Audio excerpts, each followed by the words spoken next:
Claude Monet, the man, the myth, the artistic anarchist. You think you know him? Think again. Today we're uncovering his secret war with the French government, how Japanese prints secretly controlled his brushstrokes, the near-death experience of his water lily murals, and ghostly self-portraits he tried to erase from history. This isn't just art history, it's an art thriller. Let's begin. Claude Monet was born in Paris in 1840, but his heart belonged to Le Havre, the bustling port town where he grew up. And let's just say, he was not a fan of school. Young Claude Monet clutched a charcoal pencil, scowling at his math textbook. The numbers blurred together, but the faces of his teachers, those he could draw perfectly.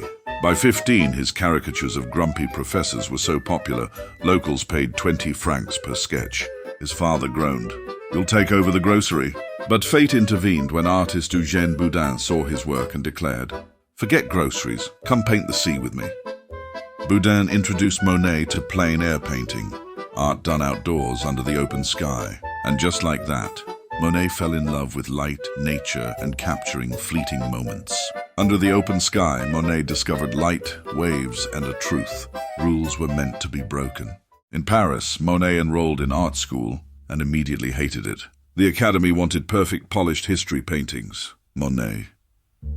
He wanted to paint real life, sunlight on water, laughter in a cafe, the chaos of a train station. Art school bored him. "Why paint ancient myths," Monet muttered, "when sunlight on a cafe terrace is magic?"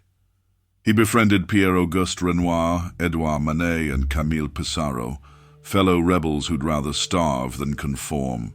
And starve they did. Monet was so broke he burned his own paintings to stay warm. Critics sneered at their messy work, but Monet fired back, "I paint impressions, not museum replicas." They were sick of the stuffy Paris salon, which only accepted proper art, think historical scenes and polished portraits. Then in 1874 they dropped a bomb on the art world, the first Impressionist exhibition. Monet submitted Impression, Sunrise, a hazy, dreamy seascape. Critics ripped it apart. "Unfinished! Childish!" one even sneered. "Wallpaper is more finished than this."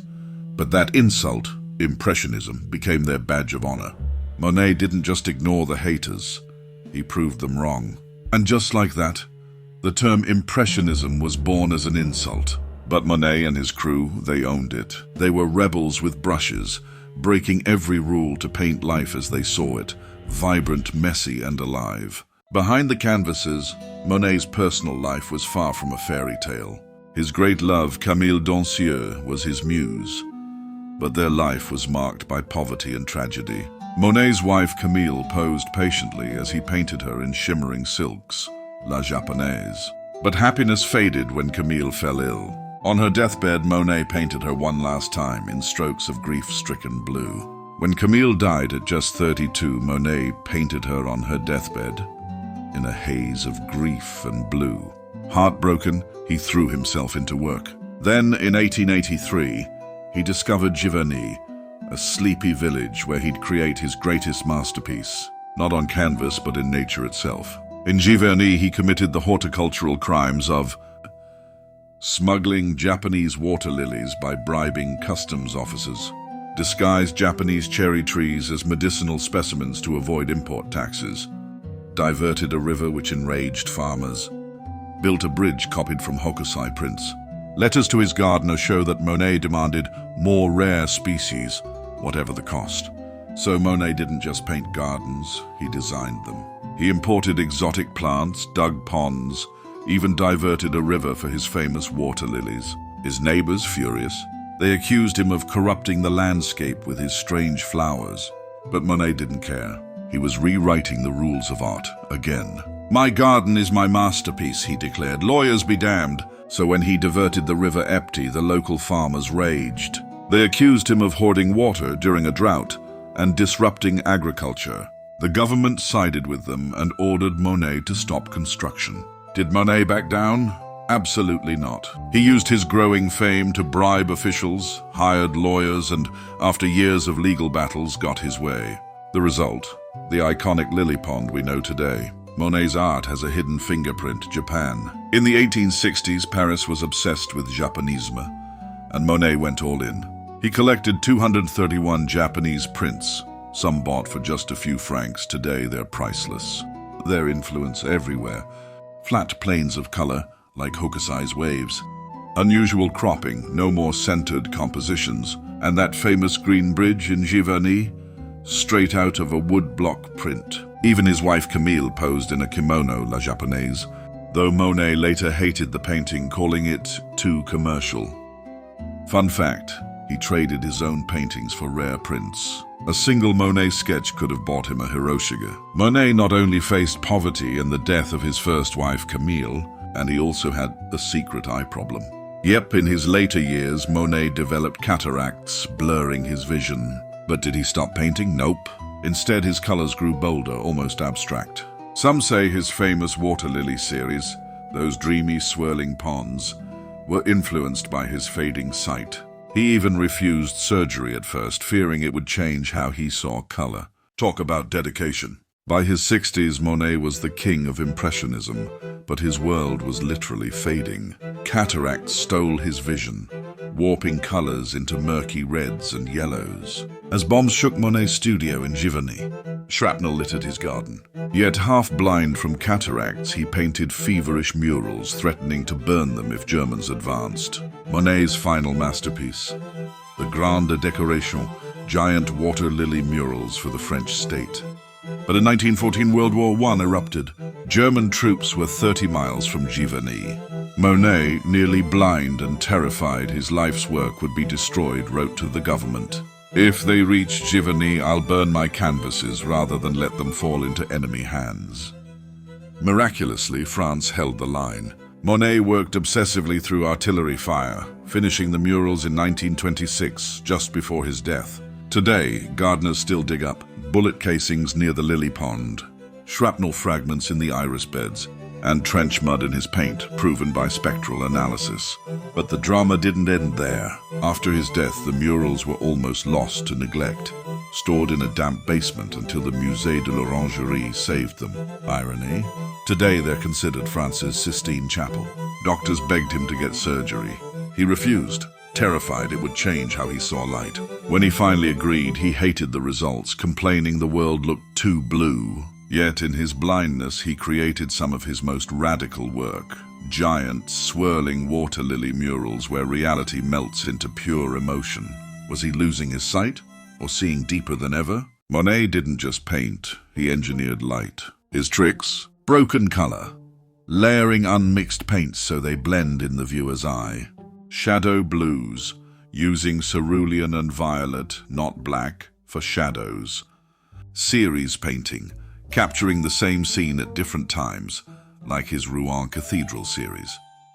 And when cataracts struck, his late period became a fever dream of orange and blue haze, proof that even disability couldn't stop his genius. Claude Monet's secrets are buried in coded letters to Renoir, dripping with jealousy, exploding paint tubes that changed his colors forever, and political cartoons so savage he nearly got arrested.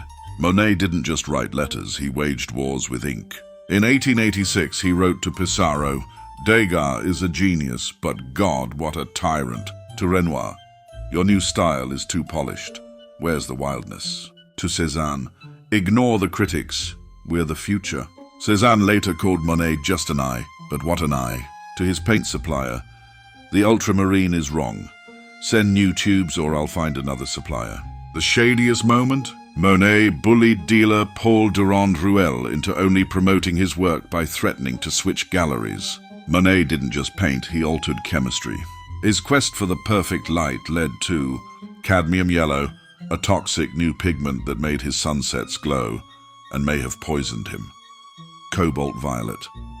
So expensive, other artists called it Monet's luxury. The zinc white scandal. Early versions cracked over time, forcing him to repaint entire works. This, my friends, is artistic mad science. Before water lilies, Monet was Le Havre's most vicious cartoonist. His targets?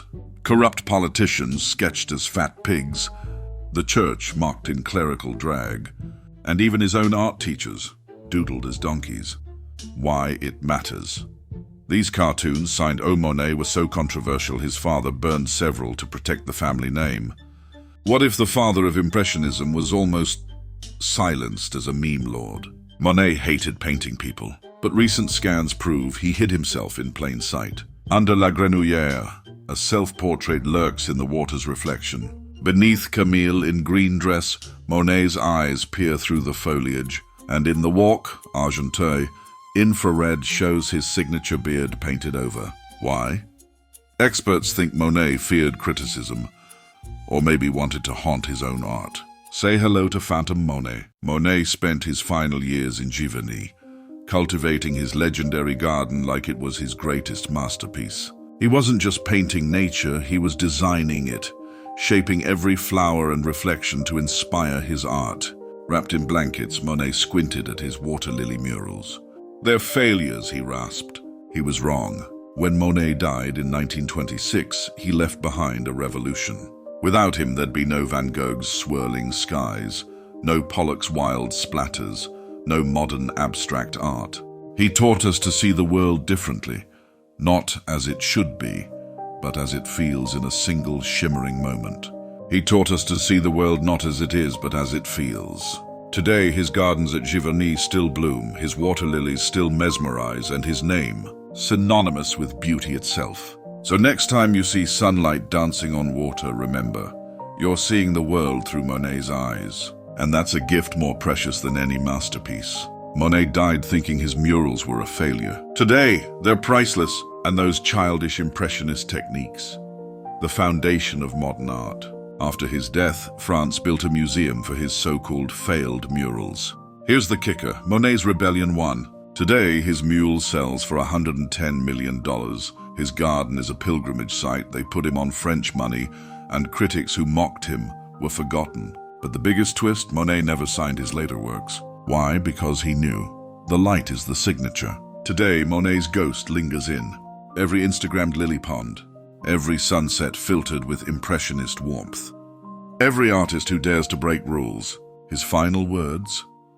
"I wish I'd been born blind, so I could paint without reality's distractions." So was Monet a visionary, a diva, or a punk with a paintbrush? The answer, all three. Drop your take in the comments. And if you learned something new, smash that like button.